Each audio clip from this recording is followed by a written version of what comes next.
How to create a video montage in GoPro Quik. First of all, open the GoPro Quik app on your device. Next, tap on Albums from the bottom bar. Then tap on New Album at the bottom right corner. Give your album a name and tap on the plus button. This will open your device gallery.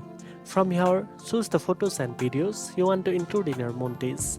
Then tap on Add Media. This will import your selected files into the album. In the album section, select the videos and tap on Make Edit to start creating your montage.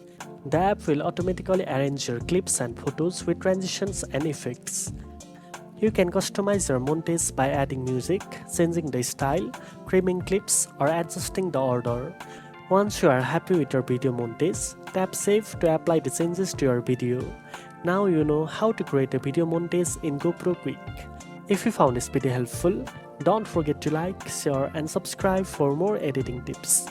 Thanks for watching, and I'll see you in the next one.